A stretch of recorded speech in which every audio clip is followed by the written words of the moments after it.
Good evening, and welcome back to the Night Twins Mysteries, Crimes, and Spirits, where you'll solve cold cases with Detective Athena Knight and explore the paranormal realm with medium Spencer Knight. My name is Zoelle Quinn, the curator of this mystery series. Before we begin, I just want to thank all of my listeners for your birthday wishes last week.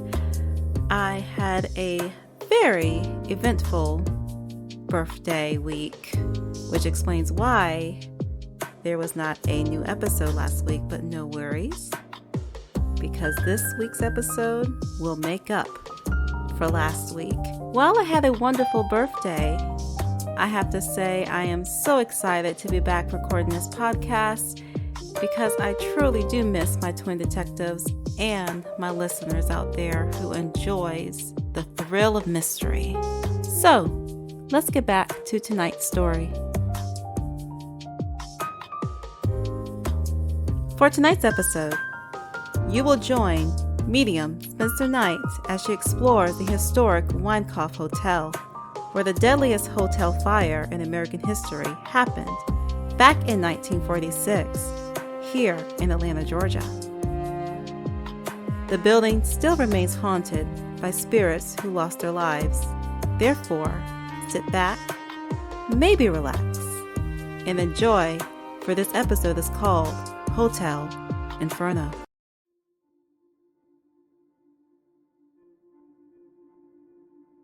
During my recent excursion, I had the opportunity to explore the renowned Ellis Hotel situated on Peachtree Street. Renowned for its charming boutique ambience, this establishment conceals a somber past. Tragically, in the year 1946, a horrific fire engulfed the premises when it operated under the name of Winecoff Hotel, claiming the lives of numerous guests and staff members. From that fateful day onwards, the edifice has become a dwelling for restless spirits, with one particular entity reigning as the most malevolent, the Lady in Red. Her presence inflicts torment upon anyone who dares to step foot within the hotel, perpetuating an aura of disarray and disquietude. As I entered the lobby, a faint scent of something smoldering tickled my nostrils. Standing there, eagerly awaiting my arrival, was David Lawson, the hotel manager. I extended my hand for a cordial handshake and introduced myself. While he appeared genuinely pleased to see me, an underlying unease seemed to linger in his demeanor, almost bordering on desperation. David proceeded to enlighten me about the unsettling phenomena plaguing the premises, which included ghostly apparitions, blood-curdling screams, persistent burning odors, and haunting encounters with the notorious Lady in Red. It became clear that the spirits of those unfortunate souls who perished in the 1946 fire still wandered within the hotel's walls, yearning for resolution. Determined to aid these tormented spirits, I felt an insatiable curiosity about the enigmatic Lady in Red. Eager for more details, I implored David to share additional information about this vengeful entity. He disclosed that her spectral presence predominantly manifested on the 15th floor, particularly in room number 1503, a space that had been indefinitely withdrawn from the roster of available accommodations due to her malevolent activities. Sensing the urgency of my investigation, I requested access to the room, a request which David promptly fulfilled by providing me with the necessary key. With the key firmly in my grasp, I traversed the lobby and reached the awaiting main elevator.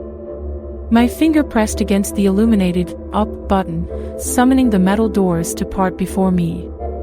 Stepping inside, I swiftly located the panel adorned with numbers and eagerly pressed the button labeled 15. As the elevator ascended, an unsettling scent of burning permeated the air, growing stronger with each passing moment.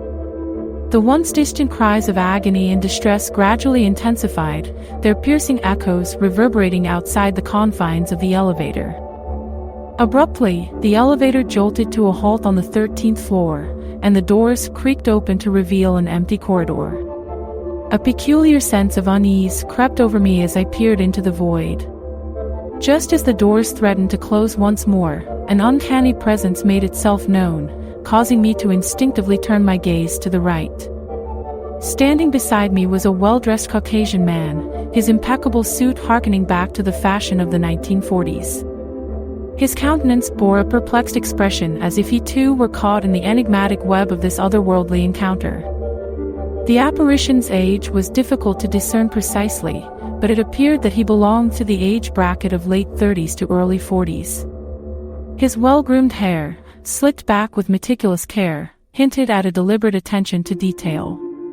His gray suit, adorned with pinstripes, exuded an air of timeless elegance, while a stylishly tilted fedora hat completed his ensemble. It was a sartorial snapshot of a past era, preserved in spectral form. Though his appearance struck a chord of intrigue, it was the perplexity etched upon his face that captured my attention. His brows furrowed as he surveyed his surroundings, seemingly grappling with the unfamiliarity of our encounter.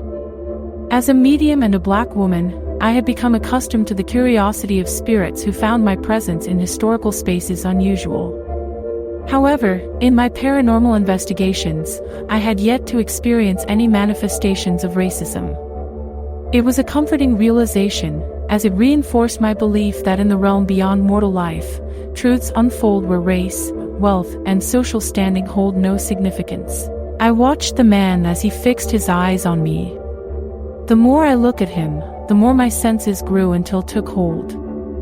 Suddenly, I was transported back in time, finding myself in the Winecoff Hotel of 1946. The opulence and glamour of the place surrounded me, but an air of impending doom lingered in the atmosphere. The spirit of a man stood before me, proudly declaring the hotel's fireproof nature. But then, the vision shifted abruptly, and the scene changed. The once confident man now appeared disheveled and desperate. Flames raged around him, and the suffocating smoke filled the air. He frantically called out for his wife, searching through the chaos and devastation, his face etched with anguish. My heart ached as I witnessed the tragic fate of the man and the countless victims of the fire. The vision was vivid and overwhelming, the pain and fear of that fateful night seeping into his being. And then, just as abruptly as it began, the vision snapped, and I found myself back in the present, gasping for air. The weight of the vision settled upon my shoulders. I realized that the spirit was William Winecoff, the former owner of the hotel who died in the fire back then. Before I could say a word, the elevator finally stopped on the 15th floor and the spirit was no longer there. I stood on the 15th floor of the hotel, my ears straining to catch the faint cries, whispers, and anguished sounds echoing through the corridors. The air felt heavy, and a sense of foreboding hung in the atmosphere. Suddenly, my eyes widened as I noticed thin tendrils of smoke slithering along the floor, curling and twisting their way towards me. Confusion and fear gripped me as I tried to make sense of the unfolding events. As the smoke thickened, it mercilessly filled my lungs, causing me to cough and gasp for breath. The hallway ahead disappeared into a hazy veil, obscuring my view of the other end. Yet, amidst the swirling smoke, a figure emerged, slowly materializing through the ethereal haze. It was a woman, her spectral form draped in a flowing red dress.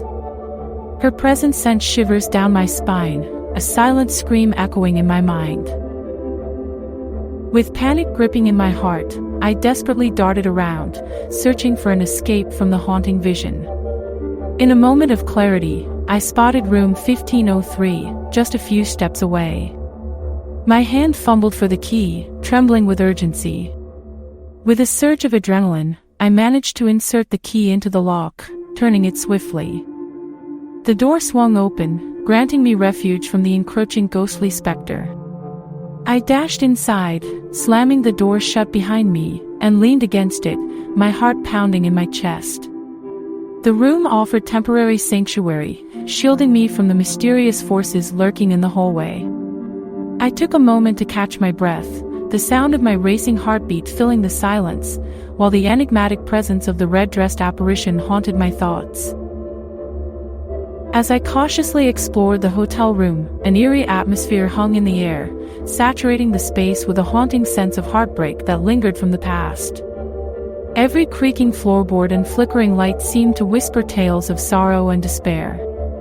Determined to uncover the room's secrets, my gaze fell upon the mirror closet. With a trembling hand, I reached out and slid the closet door open. Inside, amidst the dim light, something caught my attention, a torn fragment of carpet protruding from beneath the closet floor. Intrigued, I knelt down, peeling back the carpet to reveal a dark stain on the wooden surface beneath. A cold shiver ran down my spine as I realized it was old blood, seeped into the very core of the room. Curiosity overcoming caution, I tentatively touched the stain. Suddenly, an echo from the past reverberated through my fingertips, an agonized woman's scream and the deafening sound of gunshots. It was as if the room itself was sharing the tragic event that had unfolded within its walls, a life lost to violence. Startled, I withdrew my hand, my heart pounding in my chest. The realization settled in. Someone had met a tragic end in this very hotel room, their blood staining the floor beneath the carpet. As I closed the closet, a chill crept up my spine. I turned to face the mirror, only to find the woman in red staring back at me, her eyes filled with anger and resentment. Her unwelcoming presence sent a wave of unease crashing over me as if she was threatening me to leave. I turned around and there she was standing before me. The lady in the red, her raven black hair cascading around her ethereal figure, commanded attention with an air of enigmatic allure. Her eyes, seemingly pools of darkness, held a mesmerizing intensity that captivated me. Within those obsidian orbs, flickering flames danced, casting an otherworldly glow that betrayed the turmoil within her spirit. Clad in her crimson gown, she embodied a haunting beauty that hinted at a tragic past and an unquenchable fire that burned deep within her soul. The lady in red, a spectral figure cloaked in an eerie red mist, haunted the halls of the old hotel. Her tormented soul was forever bound to the place where her tragic tale unfolded. She explained what actually happened to her. She was driven to madness and revenge after discovering her boyfriend's betrayal. As the lady in red ghost appeared before me, her ethereal form shimmering in the dim light, she began to recount her story. With a mournful gaze, she spoke of the fateful night that shattered her life and set her on a path of eternal anguish. She had suspected her boyfriend's infidelity and decided to confront him at the hotel, room 1503. Little did she know that her suspicions were tragically justified. Opening the door to the room, her heart sank as she witnessed her beloved in the arms of another woman, their betrayal laid bare before her eyes. Overwhelmed by pain, anger, and a burning desire for revenge, she lost control. In a moment of madness, she seized her boyfriend's gun and, consumed by blind rage, shot and killed him and the other woman. Their lifeless bodies crumpled to the floor. Panic engulfed her as the weight of her actions settled upon her. Determined to conceal the evidence, she dragged the bodies into the closet and closed the door, locking away her dark secret. Seeking solace, she lit a cigarette, its smoke curling through the air as she attempted to calm her frayed nerves. In that moment, she felt no regret for what she had done. Finishing her cigarette, she callously tossed it into the closet, unaware of the deadly consequences her actions would soon bring. Seeking refuge in the bathroom, tears streamed down her face as she desperately tried to wash the bloodstains from her hands, yearning to cleanse herself of the guilt that now stained her soul. Amidst her grief and despair, a distinct scent filled the air, a burning smell. Panic surged through her as she realized the hotel room was ablaze. The discarded cigarette had ignited a deadly fire that rapidly consumed the space around her. Smoke billowed, obscuring her vision, and the flames licked at her ethereal form. In her final moments, she fought to escape, desperately searching for a way out. But fate had already sealed her tragic end. The fire spread with a voracious appetite, transforming the once haven into an inferno that claimed the lives of over 100 hotel guests and staff. The lady in red, her spirit now forever bound to the hotel, continued to haunt its halls. Consumed by anguish and a desire for retribution, she tormented anyone who crossed her path, relishing in their fear and suffering. Her eternal quest was to find her boyfriend, the one she believed still lurked within the hotel's spectral realm. And so, the lady in red wandered, her ethereal form draped in red mist, her eyes filled with a mix of sorrow and vengeance. She yearned to confront her lover, to ensure that even in the afterlife, justice would be served. Until that day arrived, her haunting presence would forever be etched into the walls of the haunted hotel, a grim reminder of the tragic consequences that befall those consumed by betrayal and revenge. Despite my efforts, I found myself unable to convince the lady in the red to cross over, as she clung to the hope of finding her long-lost boyfriend.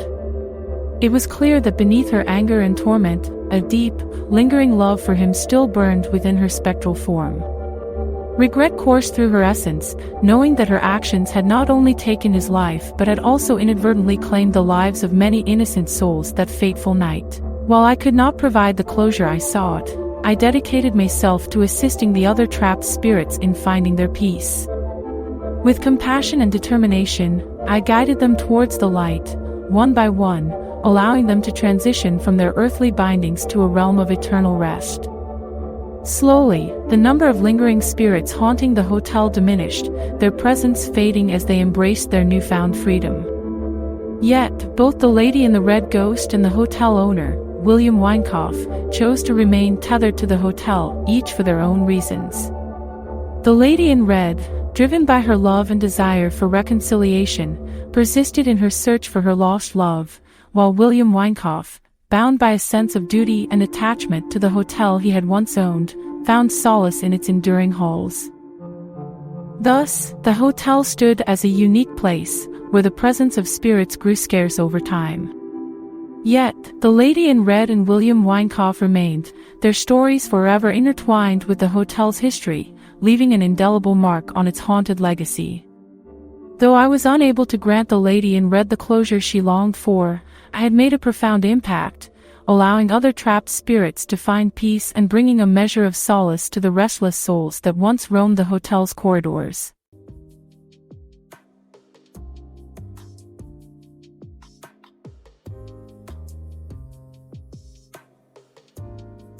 The Winecoff Hotel, now called the Ellis Hotel, is still standing and operating till this day.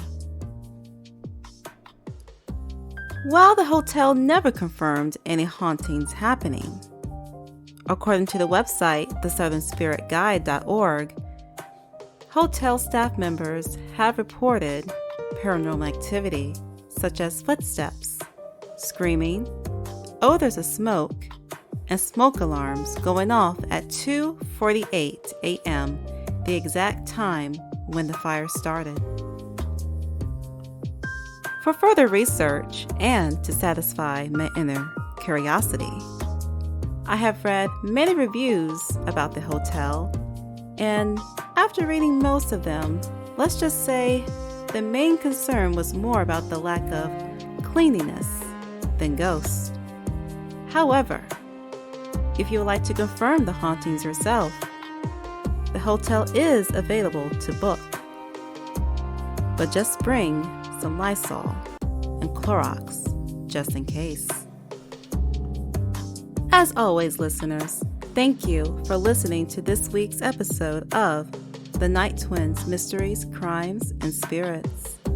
If you enjoyed this episode, please make sure to like, rate, follow, and subscribe, for there'll be many cold, creepy, chilling mysteries to come.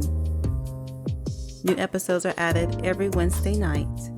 So until then, stay curious.